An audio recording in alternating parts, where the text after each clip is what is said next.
ಸಲ್ಲಲ್ಲಾಹು ಅಲೈಹಿ ವಸಲ್ಲಂ ಅವರು ಯಾವುದೇ ಪ್ರದೇಶಕ್ಕೆ ಸೀಮಿತವಾದ ಪ್ರವಾದಿ ಅಲ್ಲ. ಪ್ರವಾದಿ ಮೊಹಮ್ಮದ್ ಸಲ್ಲಲ್ಲಾಹು ಅಲೈಹಿ ವಸಲ್ಲಂ ಮೊದಲು ಬಂದಂತಹ ಪ್ರವಾದಿಗಳು ಒಂದು ದೇಶಕ್ಕೆ, ಒಂದು ಪ್ರಾಂತ್ಯಕ್ಕೆ, ಒಂದು ಗೋತ್ರಕ್ಕೆ, ಒಂದು ಸಮುದಾಯಕ್ಕೆ ಸೀಮಿತವಾಗಿದೆ. ಅಂತಿಮ ಪ್ರವಾದಿ ಮೊಹಮ್ಮದ್ ಸಲ್ಲಲ್ಲಾಹು ಅಲೈಹಿ ವಸಲ್ಲಂ ನಂತರ ಇನ್ನು ಪ್ರವಾದಿಗಳಿಲ್ಲ. ಯಾವ ಪ್ರವಾದಿ 6ನೇ ಶತಮಾನದಲ್ಲಿ ಬಂದರೋ ಆ ಪ್ರವಾದಿ 6ನೇ ಶತಮಾನಕ್ಕೆ ಸೀಮಿತ ಅಲ್ಲ. ದೇವರು ಅಂತ ಹೇಳ್ತಾರೆ ಯಾರು?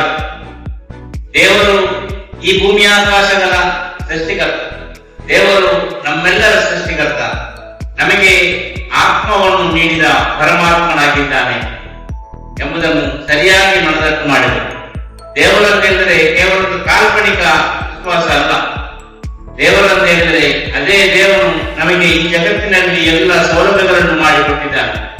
ಒಂದು ದಿನ ನಮಗೆ ಮರಣವನ್ನು ಕೂಡ ನೀಡಲಿದ್ದಾರೆ.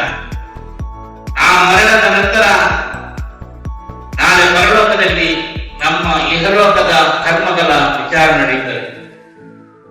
ಆ ವಿಚಾರಣೆಗೆ ನಾವು 5 ವಿಷಯಗಳಿಗೆ ಉತ್ತರ ಕೊಡಬೇಕಾಗಿದೆ. ದೇವರು ನಮ್ಮೊಂದಿಗೆ ಕೇಳುವಂತಹದ್ದು, ನಿಮಗೆ ಆಯುಷ್ಯವನ್ನು ನೀಡಿದೆ, ಅದನ್ನು ಹೇಗೆ ಕಳೆದಿರಿ? ನಿಮಗೆ ಜ್ಞಾನವನ್ನು ನೀಡಿದೆ, ಅದರಿಂದ ನಿಮಗೆ ಏನು ಪ್ರಯೋಜನ ಆಯಿತು? ಇತರರಿಗೆ ಏನು ಪ್ರಯೋಜನ ಆಯಿತು?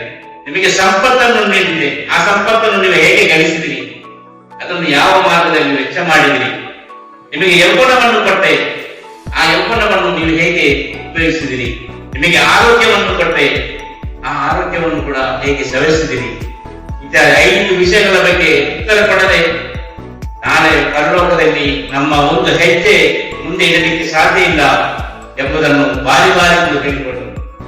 ಆರಾಧನೆಗಳ ಮೂಲಕ ಆ ಏಕದೇವತ್ವ ಏನಿದೆ, ದೇವರು ನಿರಾಕಾರ ಎಂದು ಹೇಳಿದ್ದು ಮಾತ್ರ ಆ ನಿರಾಕಾರದ ರೂಪದಲ್ಲಿ ಹೇಗೆ ದೇವರನ್ನು ಆರಾಧಿಸುವುದು ಎಂಬುದನ್ನು ತೋರಿಸಿಕೊಟ್ಟರು. ನಿರಾಕಾರನಾದ ದೇವರು ಅವನು ನಮ್ಮನ್ನು ಸದಾ ನೋಡುತ್ತಿದ್ದಾನೆ, ನಮ್ಮ ಚಟುವಟಿಕೆಗಳನ್ನು ಗಮನಿಸುತ್ತಿದ್ದಾನೆ. ಈ ಭೂಮಿಯಲ್ಲಿ ಜೀವಿಸುವಾಗ ನೀವು ಜಾಗೃತಿಯಿಂದ ಜೀವಿಸಿರಿ ಎಂಬ ಎಚ್ಚರಿಕೆಯನ್ನು ಕೂಡ ಕೊಡ್ತಾ ಇದೆ. ಒಂದನೇ ದೇವರ ವಿಶ್ವಾಸ ಜನರಲ್ಲಿ ರೂಢಿಸಿದರು. ಎರಡನೇದಾಗಿ ಅವರ ಚಾರಿತ್ರ್ಯ. ಅವರು ಏನು ಹೇಳುತ್ತಾ ಇದ್ದಾರೋ ಅದನ್ನೇ ಮಾಡಿ ತೋರಿಸ್ತಾ ಇದ್ದಾರೆ. ಜನರೊಂದಿಗೆ ಹೇಳುತ್ತಿದ್ದರು, ನೀವು ಸುಳ್ಳು ಹೇಳಬಾರದು. ಅದೇ ರೀತಿ ಪ್ರವಾದಿ ಕೂಡ ಸುಳ್ಳು ಹೇಳುತ್ತಾ ಇದ್ದಾರೆ. ಹಾಗೆ ತೂಕಾಲಗಳಲ್ಲಿ ವಂಚನೆ ಮಾಡಬಾರದು, ಬಟ್ಟೆಯ ವ್ಯವಹಾರ ಮಾಡಬಾರದು, ವ್ಯಭಿಚಾರ ಮಾಡಬಾರದು, ಶರಾಬು ಕುಡಿಯಬಾರದು, ನೀವು ಮನುಷ್ಯರೊಂದಿಗೆ ಅಸಮಾನತೆಯನ್ನು ಮಾಡಬಾರದು ಎಂದು ಹೇಳಿದ್ದು ಮಾತ್ರ ಅದರಂತೆ ಅವರು ಬದುಕಿ ತೋರಿಸಿದರು.